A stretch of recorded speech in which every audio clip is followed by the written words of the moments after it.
Parliament पे attack हो गया। I didn't believe. पार्लियामेंट में घुसने के लिए इन्होंने देखा था, एम्बेसडर गाड़ी उन दिनों चलती थी। एम्बेसडर गाड़ी में अगर कोई चला जाता तो जनरली इतनी चेकिंग वगैरह नहीं होती। Action of the watch and ward staff was excellent. तो इन्होंने वो सारे वोटिंग डेट्स माने। तो result was they could not enter the parliament and all 5 of them were neutralised. They thought that by holding the country to ransom, they might be able to get away also. अब अफजल गुरु को जो लेकर के जो public में जो image बनाई जा रही है, कुछ कुछ विक्टिमाइज इमेज या हीरो की इमेज, या फिर ऐसा कहना कि अफजल हम शर्मिंदा हैं, तेरे कातिल जिंदा हैं, इससे हमारी पुलिस को कितना demoralisation? It doesn't make any difference to us because we know what he was. Tariq उसको लेके मिलाया गाजी बाबा को। हाँ, गाजी बाबा जो जैश मोहम्मद का टॉप मैन था, तो इसने 3 जगह हाइड आउट बनवाया, एक तो क्रिश्चियन कॉलोनी, एक इंदिरा विहार और एक मुखर्जी नगर में। I know what is the truth, we know what is the truth, the police knows what is the truth, the government knows what is the truth. See, a strong government sends a very strong message.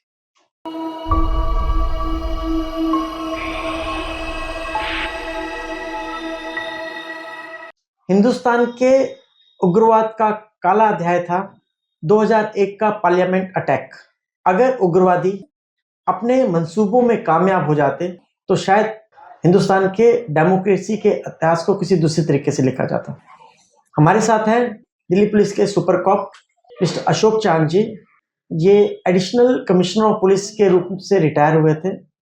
इनका लगभग 30 साल का experience है terror और criminal cases को solve करने का।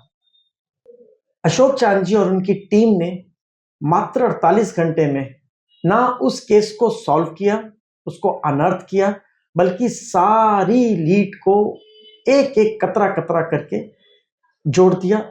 वो लोग जो इसके साथ जुड़े हुए थे उनको इन्होंने 48 घंटे में अरेस्ट कर लिया।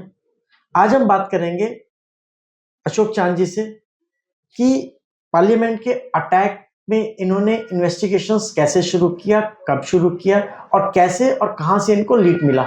सर, आपका बहुत बहुत स्वागत है। सर, हमारे सबसे बड़ा जो उग्रवाद का जो किस्सा था वो था हमारा पार्लियामेंट पे अटैक, हमारी डेमोक्रेसी पे अटैक, हमारे लोकतंत्र के मंदिर पे अटैक। सर, आपको कब पता चला और कैसे आपने इसकी इन्वेस्टिगेशन शुरू की? ये 13 दिसंबर 2001 था, बिकॉज ये डेट तो कभी भूलने वाला है नहीं। जैसे यूजुअल होता है, मैं ऑफिस में ही बैठा हुआ था। तो अराउंड आई थिंक ये अटैक शुरू हुआ था अराउंड 11:30 के आसपास, if I am not mistaken. तो मैं ऑफिस में ही था, तो हमारे सीपी साहब होते थे मेजर अजय राज शर्मा। तो उनका फ़ोन आया मेरे पास, because I didn't have any TV in my office. तो उनका फ़ोन आया that he used to call me Ashok only by first name.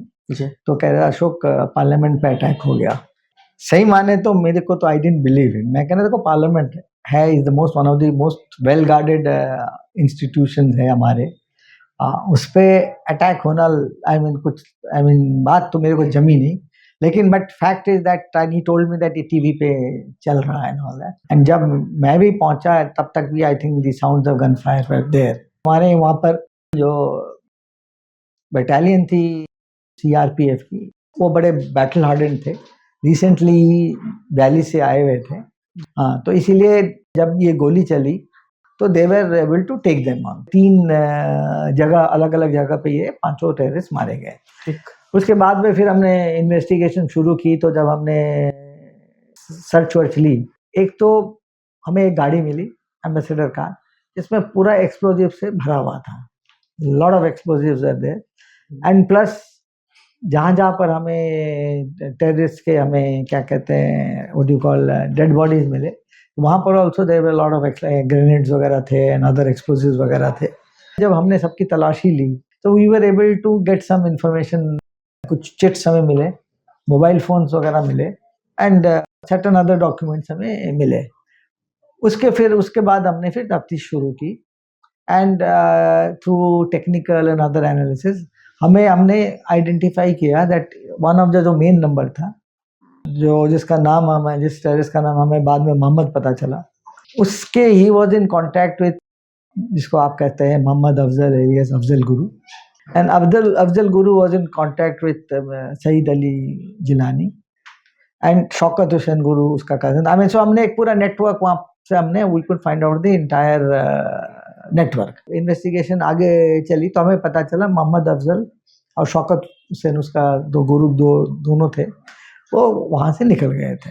The day जिस दिन इंसिडेंट हुआ उसी दिन मॉर्निंग में ही, आई मीन जैसे गोलियां वगैरह चलना शुरू हो गई, वहाँ अपना शौकत का एक ट्रक था, ट्रक लेके वो अपना जम्मू एंड कश्मीर के लिए रवाना हो गए थे.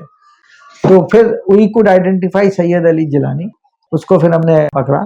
शौकत हुसैन गुरु की जो वाइफ थी, बिकॉज हमने बाय दैट टाइम हमने टेक्निकल सर्वेलेंस लगा रखा था, तो उसमें हमें ये पता चला कि शौकत हुसैन अपनी बीवी से बात कर रहा था और उसको पता था दैट ये she was also in the knowledge of it. तो उसको फिर हमने पकड़ा. We could identify that valley में कहाँ पर ये गए हुए हैं ट्रक के साथ में. हमने लोकल पुलिस को कांटेक्ट किया and with the help of the local police Mohammad Afzal Guru को भी पकड़ लिया और शौकत हुसैन को भी पकड़ लिया.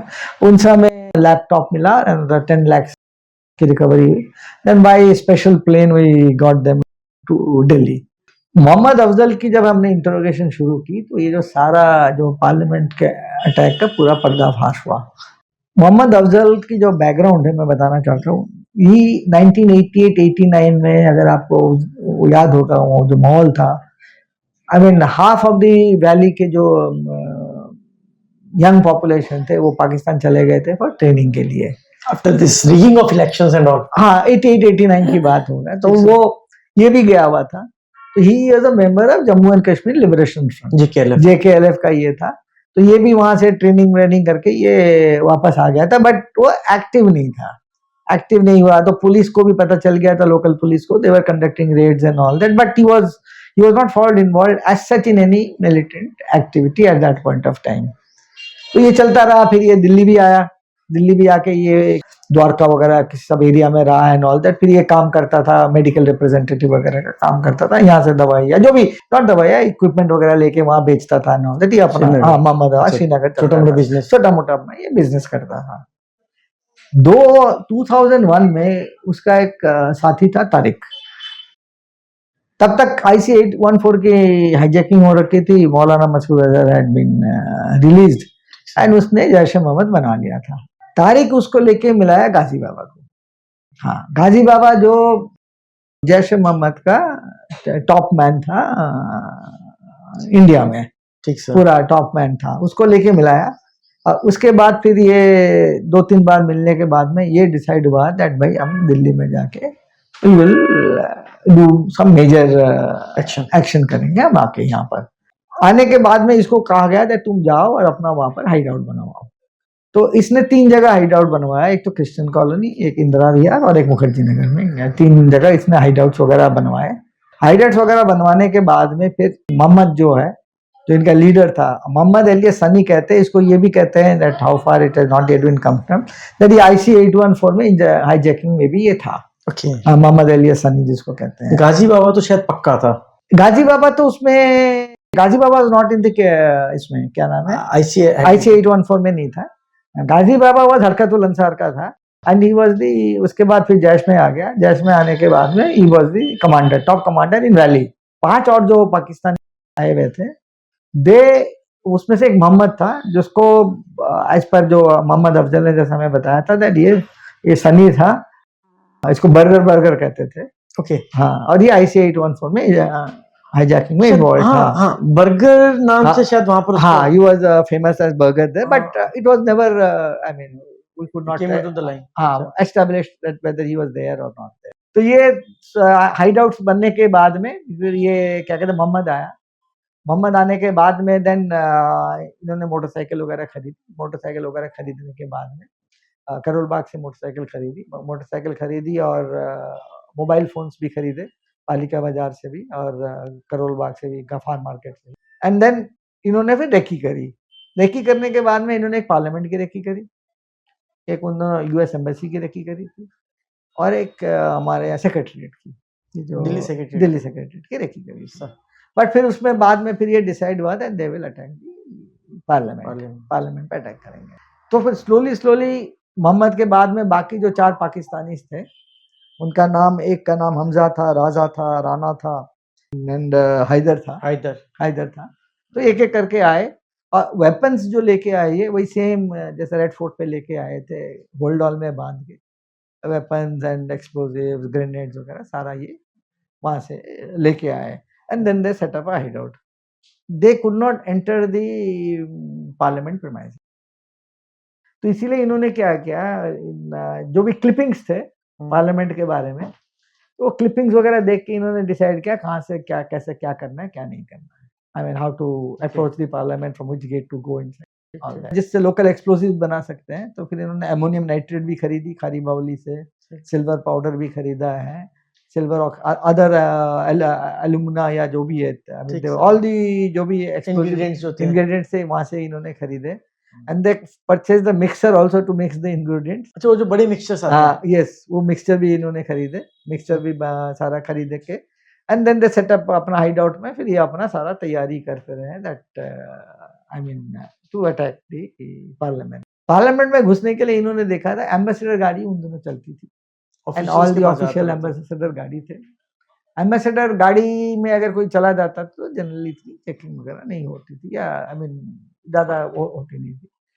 और देन उनको पता था एक रेड लाइट के बारे में, तो इन्होंने एम्बेसडर गाड़ी तो करोल बाग से खरीदी। अच्छा, रेड लाइट खरीदी आपके कश्मीरी के, हाँ जो रेड लाइट जो होता है ना बेटा, वो खरीदी Kashmir. Then they were all ready to do the attack.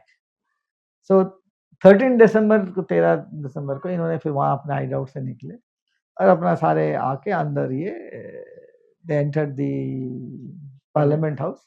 And जैसे पार्लियामेंट हाउस में घुसे वहाँ पर उन दिनों वाइस प्रेसिडेंट की कारकेट खड़ी हुई थी, किशन कांत जी की। हाँ, तो वाइस प्रेसिडेंट की कारकेट से ये टकरा गए। टकराने के बाद में हड़बड़ी मच गई, सब कुछ मच गया एंड ऑल दैट। सो जो इन्होंने एक्सप्लोजिव लेके आए थे गाड़ी में, उसको वहाँ छोड़ के एम्बेसडर गाड़ी में, they all ran in different directions, different gates के पीछे ये भागने लगे। But the action of the watch and ward staff was excellent. उन्होंने क्या किया, जो भी आपको अगर आप पार्लियामेंट में गए होंगे, पुराने पार्लियामेंट, वहां पर वुडन गेट्स होते थे, बड़े वुडन गेट्स होते थे, तो इन्होंने वो सारे वुडन गेट्स बंद कर। तो result was they could not enter the parliament. वो वहां पर वह जो सीआरपीएफ की जो टुकड़ी लगी हुई थी, जो कंपनी लगी हुई थी, दे वर टोटली बैटल हार्डेड। जैसे गोली चली, इन्होंने भी गोली चलवाई and then all of there were 5 of them and all 5 of them were neutralised, पांचों मारे गए एंड ऑल दैट। हाँ, उसके बाद फिर हमने जैसे मैंने बताया इन्वेस्टिगेशन वगैरह शुरू हुई थी फ्रॉम दी डॉक्यूमेंट्स या whatever they were we had recovered from them. तो मोहम्मद अफजल जो था, ये जिसको मैं कहता हूँ द मेन फैसिलिटेटर कह सकते हो, या मेन इनका जो कंडुइट कह सकते हो, the main person, total support system उसका था। एंड देन हिज कजन जो था Shaukat Hussain Guru, then we had Jilani also, जो आई मीन ये, एंड अफसन, उसका जो वाइफ थी Afsan Guru, all of them were involved in the conspiracy. In fact जब इंसिडेंट जब ये पार्लियामेंट में घुसे, जब मोहम्मद अफजल ने गिलानी को फोन किया और पूछा भाई बताओ भाई आगे क्या चल रहा है, और so that I will communicate to. Okay, हाँ, so total they were all involved in it, in क्या कहते हैं, in the entire conspiracy to attack the Indian parliament, one way और the other, they were all involved in it. So आपने जब अफजल गुरु को पकड़ा और उसको इंटेरोगेट किया, how hard it was to crack? Not it was too correct. Initially it was difficult. In the sense that initially it was difficult, but when we told him that, look, we know what your role is, then slowly he came out with everything, how he did it and what he did, what was his role and everything. He came out with everything, because see, these are all very in black and white. गाड़ी खरीदने क्या, जिसने गाड़ी जहां से गाड़ी खरीदी उसने इसको आइडेंटिफाई कर दिया, मोटरसाइकिल जहां से खरीदने क्या उसने आइडेंटिफाई कर दिया। I mean, he had no choice but to admit. And he was carrying a laptop which contained the photos of dead terrorists. It was all, इसको कहते हैं ना, once he was shown all these evidence that we against him, he came out clean and absolutely cleanly he told what had happened. Sir, इसके दिमाग में क्या था, क्यों, मतलब इसको what prompted him to do this, sir? As I told earlier also, prompt was basically like, I mean, was he very hardliner? he as such जिसको कहते हैं ना, he was again brainwashed. I mean देखो, एक तो conviction तो था ही था पहले 1988-90 से वो गया हुआ था वहां पर, 15 और दिन उसको की मौका ट्रेनिंग। मिला नहीं था. See, he didn't have an opportunity to what I would say is indulge in terrorist activities. ऐसा कोई बड़ा opportunity नहीं मिला. So this gave him a very big opportunity.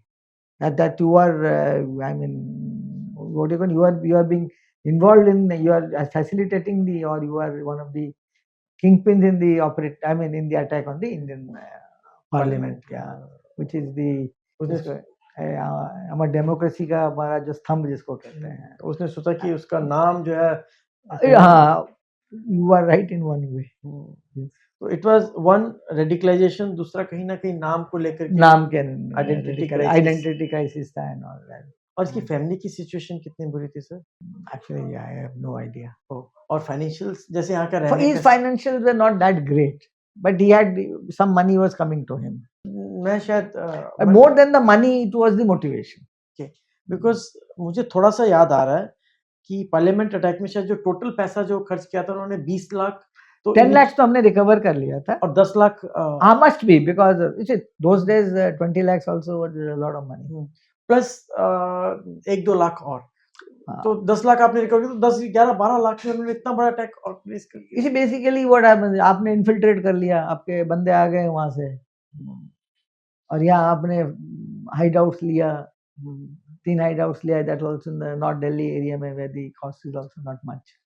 और सर ये जो पाकिस्तानी टेररिस्ट थे, इनको क्यों नहीं आइडेंटिफाई पूरी तरह से क्यों नहीं कर पाए, और लोकेशन ये या फिर इनफैक्ट हम क्या नाम है, अफजल को भी नहीं पता था इसके असली नाम क्या है. कोई अपना असली नाम से बात ही नहीं करता था, सब अपने अपना अलग अलग, आई मीन जिसको एलियस जिसको कहते हैं, एलियस लेके बात करते थे. And they all were suicide bombers. They were all suicidal, I mean जिसको कहते हैं ना suicide terrorist. I mean they knew that it was very difficult for them to sort of get out alive. हाँ, तो उनको तो पता ही था कि वापस तो जिंदा जाना, वापस नहीं जाना है. और may be they thought that by holding the country to ransom they might be able to get away also. Dry fruits वगैरह लेके आए थे. इनका मेन काम था होस्टेज सिचुएशन करना, like that they did in IC 814, to create, जिसको कहते थे, for a number of days, stretch it for a number of days so that the world's attention is on them. Dry fruit कितने दिन के लिए काफी थे sir? Quite there, all of them were carrying dry fruits. See, once you are there for 2-3 days, you can again call for food and all that. So I mean, but the aim was hostage situation. अच्छा. Yeah, and because they could not succeed in that, they could not get inside. इसका मतलब parliament attack का अगर कोई main accused आप माना जाएगा, तो या तो वो गाजी बाबा वो पर बाहर से बैठा बटन दबा रहा है, but otherwise it was Afzal Guru. 100%. See, basically आप you are facilitated everything. अगर आप नहीं होते तो होता नहीं. I mean, अगर आप नहीं करते, if you wouldn't have done it, then it would have been difficult for them to operate in Delhi. अब अफजल गुरु को जो लेकर के जो पब्लिक में जो इमेज बनाई जा रही है, कुछ विक्टिमाइज इमेज या हीरो की इमेज, या फिर ऐसा कहना कि अफजल हम शर्मिंदा हैं, तेरे कातिल जिंदा हैं, इस तरह की जो कुछ नॉट सोशल मीडिया, एक सर्टन क्लास है जो इस तरह की इमेज बना रही है, इससे हमारी पुलिस को कितना demoralisation. It doesn't make any difference to us because we know what he was. Public may be affected, but the police, it doesn't affect anything. Police is just not क्या कहते हैं, affected by these elements who espouse all these what you call slogans or anything, because we know the truth. पर sir एक particular community को एक गलत message तो जाता है सर, पुलिस के अगेंस्ट या हमारे एडमिनिस्ट्रेशन के अगेंस्ट या इंडिया के against particularly. What they are saying, they may be saying for different reasons. I don't want to get into that. Okay. Yeah, it is none of my business. But I know what is the truth. We know what is the truth. The police knows what is the truth. The government knows what is the truth. I think that is enough. For whatever reasons you can make such statements. He's being projected as a hero, sir, as if he has been sacrificed. और कह भी क्या रहे हैं कि तेरे कातिल जिंदा है, मतलब हमारा डेमोक्रेसी जिंदा है. डेमोक्रेसी की वजह से तो वो you see, they are targeting the democracy that is giving them the liberty to speak freely. And मेरा ये कहना है, we have gone through the entire process of the investigation done by the police has been examined by the trial court. It has been examined by the High Court. It has been examined by the Supreme Court. It has also been examined by the जिसको कहते हैं ना by the Law Ministry, the Honorable President of India. Everybody has examined the police investigation and has come to the conclusion that he deserved capital punishment. अब पिछले 10-12 सालों से touch wood कि हमारे इंडिया में पुलवामा के बाद से कोई मेजर अटैक नहीं हुआ है. What whom do you give the credit? To the party in power, to our intelligence agencies, to the law enforcing agencies, और कि हमारे टेररिस्ट इतने डिमोरलाइज हो गए कि अच्छा भैया हमने करना ही नहीं है कुछ. See, a strong government sends a very strong message that look, if you indulge in any activity, terrorist activity, then we will also respond. So it sends a very strong message, number one. Number two, as I told you, our intelligence agencies are strong, very strong. They have an excellent network. So that helps in neutralizing at the bud, neutralizing right at the initial level. If anyone is, planning to indulge in any terrorist activity. And secondly, the law enforcing agencies also. See, if you apprehend a terrorist and gather enough evidence against him, and you are able to prosecute him, in the court of law and get a conviction, that also sends a message that look, you can't get away with it. You can, and after so many years, Yasin Malik, he's facing the music. So, so that's because we have a very strong government in the country now. Okay. You mean the major credit goes to the strong government, their policy, their willpower, Yes. And then comes the intelligence agencies, our law enforcement agencies, everybody. You know what? Everybody is working in unison. Okay. It has to be. The word is called. All are working together for the same end.